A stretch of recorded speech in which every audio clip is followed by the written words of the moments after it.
Hello అండి, అందరికీ నమస్కారం. వెల్కమ్ టు ఆది home diaries.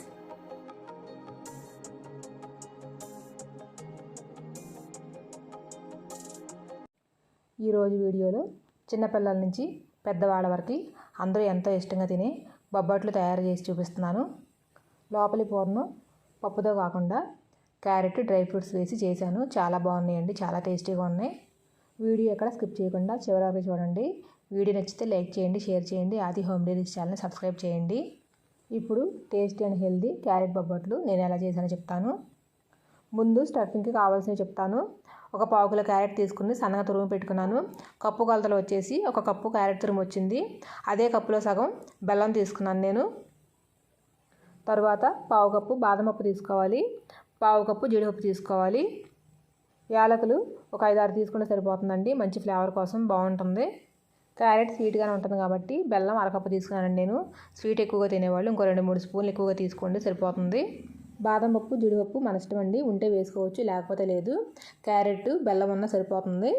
Dry fruits add చేస్తే టేస్ట్ ఇంకా బాగుంటుందని యాడ్ చేశాను నేను. ఇప్పుడు పిండి ఎలా కలుపుకోవాలో చెప్తాను.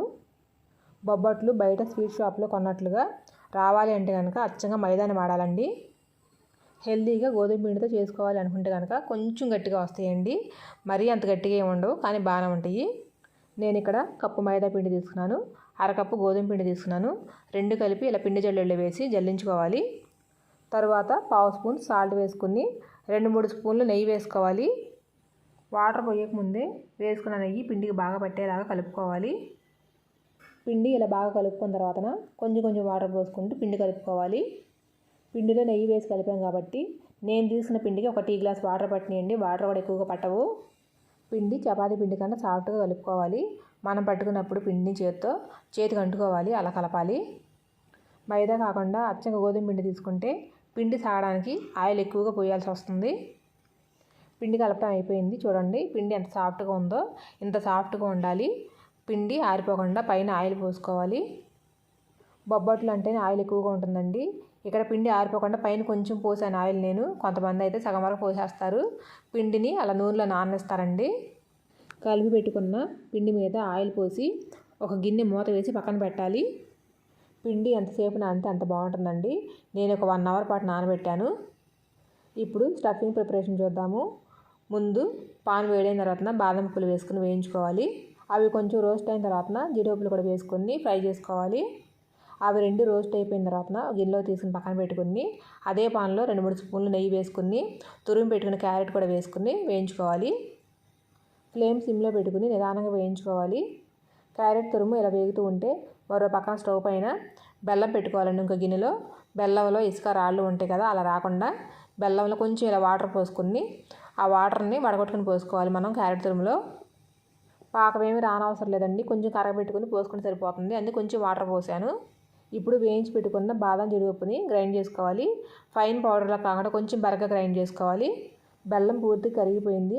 చక్కగా ఫ్రై అయిన క్యారెట్ తురుములో ఫిల్టర్ పెట్టుకుని బెల్లం నీళ్ళు వడపోసుకోవాలి. ఫ్లేమ్ వీలైనంత సిమ్లో పెట్టుకుని వేసుకున్న బెల్లం నీళ్ళు క్యారెట్ తురుము బాగా కలిసేలాగా కలుపుకోవాలి. బెల్లంలో వాటర్ ఎక్కువ పోయలేదు కాబట్టి గరిటతో కలుపుతూ ఉండగానే క్యారెట్ తురుము మొత్తం దగ్గరకు వచ్చేస్తుంది ముద్దలాగా. చూడండి, 1 నిమిషంలోనే మొత్తం దగ్గరకు వచ్చేసింది. ఇలా దగ్గరకు వచ్చిన తర్వాత మనం ముందుగా గ్రైండ్ చేసి పెట్టుకున్న బాదం జీడిపప్పు పౌడర్ వేసుకోవాలి.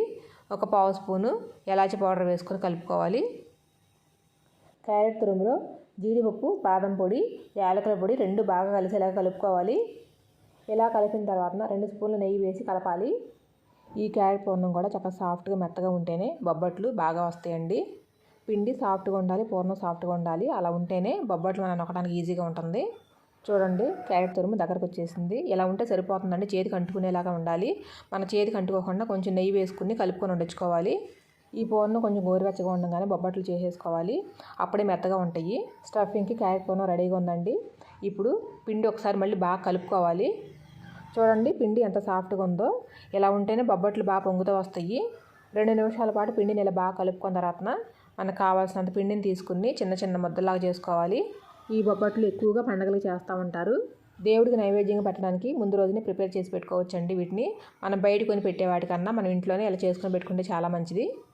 అంతేకాకుండా పిల్లలు స్కూల్లో తినడానికి స్నాక్స్ బాక్స్లో పంపడానికి బాగుంటాయి. లేదా ఇంటికి వచ్చిన తర్వాత ఈవినింగ్ స్నాక్స్ లాగా తినడానికైనా పెట్టవచ్చు. ఇప్పుడు బొబ్బట్లు చేయడానికి బటర్ పేపర్ ఉంటే బటర్ పేపర్ తీసుకోండి. నా దగ్గర లేదు కాబట్టి నేను అరిటాకు తీసుకున్నాను. అరిటాకు మీద ఇలా నెయ్యి అప్లై చేసుకోవాలి, పిండి అంటుకోకుండా. ఈ రెసిపీకి స్టార్టింగ్ నుంచి ఎండింగ్ వరకు కొంచెం నెయ్యి ఎక్కువే పడుతుందండి. అలా ఉంటేనే బాగుంటుంది. అందుకని నూనె ఎక్కువగా తీసుకోకుండా నెయ్యి తీసుకుంటే మంచిది. బొబ్బట్లు నొక్కేటప్పుడు కూడా మన చేతికి నెయ్యి రాసుకునే చేయాలి. చూస్తున్నారు కదా, పిండి నొక్కుతుంటే సాఫ్ట్గా ఎలా జరిగిపోతుందో ఇలా ఉండాలి. పచ్చిశనగపప్పు అందరికీ సరిపడదండి. అలాంటి ప్రాబ్లం ఉన్న వాళ్ళు ఇలా క్యారెట్తో చేసిన బొబ్బట్లు ట్రై చేయండి, చాలా బాగుంటాయి. బొబ్బట్లు కాల్చేటప్పుడు పూరీలాగా పొంగాలండి. అలా పొంగితేనే చాలా సాఫ్ట్గా మెత్తగా ఉంటాయి. దేవుడికి నైవేద్యాలు ఎక్కువగా పెట్టినప్పుడు ఈ రెసిపీ కంపల్సరీ ఉంటుంది. ఈసారి ఉగాదికి ఇలా ట్రై చేయండి, చాలా బాగుంటాయి. ముందు రోజునే ప్రిపేర్ చేసి పెట్టుకోవచ్చు. చూడండి బొబ్బట్లు ఎంత బాగా సాగుతున్నాయో. చక్కగా ఇలా సాగాలండి. ఇలా సాగితేనే చక్కగా మెత్తగా వస్తాయి. మధ్య మధ్యలో మనం నెయ్యి రాసుకుంటూ చేతికి నొక్కుంటూ ఉండాలి. చూడండి బొబ్బట్లు ఎంత సన్నగా వస్తున్నాయో. లోపల పెట్టిన పూర్ణం కూడా మన సాఫ్ట్గా ఉంటేనే బొబ్బట్లు ఎంత బాగా వస్తాయి. బొబ్బట్లు బయటకున్న టేస్ట్ రావాలి అనుకుంటే కనుక ఫస్ట్ టైం ట్రై చేసేవాళ్ళు మైదా పిండితోనే ట్రై చేయండి. ఎందుకంటే టేస్ట్ విషయంలో కానీ ఫ్లేవర్ విషయంలో కానీ మైదా పిండితో చేస్తేనే కరెక్ట్గా ఉంటుంది. అంతా మైదా వాడటం ఇష్టం లేని వాళ్ళు నేను తీసుకున్నాను కదా కొలతలు, 1 కప్పు మైదా, 1/2 కప్పు గోధుమ పిండి అలా తీసుకుంటే సరిపోతుంది. బొబ్బట్లు పాన్ మీద వేసే ముందు కూడా కొంచెం నెయ్యి వేసుకోవాలి. ఈ బొబ్బట్లు కాల్చుకోవడానికి ఫ్లేమ్ మీడియం నుంచి హైలోనే ఉండాలండి. అలా ఉంటేనే బొబ్బట్లు వెంటనే పొంగి చక్కగా మెత్తగా వస్తాయి. ఇలా అని అన్ని బొబ్బట్లు చేసుకుని చక్కగా 2 వైపులా కాల్చుకుని ఒక ప్లేట్లోకి తీసుకోవాలి. ఇప్పుడు ఎంతో టేస్టీగా ఉండే హెల్దీ బొబ్బట్లు రెడీ అయిపోయినాయి. ఇంట్లో నేను చేసిన పద్ధతిలో చేసి చూపించాను, మీకు కూడా నచ్చింది అనుకుంటున్నాను. చాలామంది బొబ్బట్లు బయట కొంటారు కానీ ఇంట్లో ట్రై చేయరండి. ఇలా ఒకసారి ట్రై చేయండి, చాలా బాగుంటాయి. బొబ్బట్లు అన్నీ కాల్చేసాను. ఒక ప్లేట్లోకి సర్వ్ చేసి చూపిస్తున్నాను. చూడండి ఎంత బాగా కనిపిస్తున్నాయో. మేము కొంచెం స్వీట్ తక్కువగా తింటాం కాబట్టి నేను వేసిన బెల్లం మాకు సరిపోయిందండి. స్వీట్ ఇష్టంగా కొంచెం ఎక్కువ తినేవాళ్ళు కొంచెం వేసుకోండి, సరిపోతుంది. చాలా బాగున్నాయి, చాలా బాగా వచ్చినాయి. చూడండి ఎంత సాఫ్ట్గా ఉన్నాయో. కొత్తగా చేసేవాళ్ళు ఒకసారి కుదరకపోతే మరోసారి ట్రై చేయండి, తప్పకుండా కుదురుతాయి.